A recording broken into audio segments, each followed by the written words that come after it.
Yon, good morning mga kalodi. So, May 19 ngayon mga lods. So, magbibigay naman tayo sa Caloocan, Angeles, Cavite at Pampanga. Sumada to mga lods. So, ito pakinggan nyo mabuti. So, May 17 ang labas mo ay 4.20 sa Caloocan. So, 16, 29, 32 yan. 36, 21 at 19.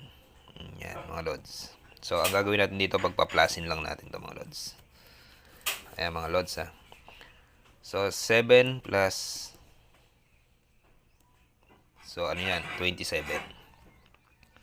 So, Caloocan to. Caloocan, yan. Tips yan, tips. At sumada. And sumada. Sumada naman tayo. So, April ano to? 19 mga lods. So, kunin natin 37.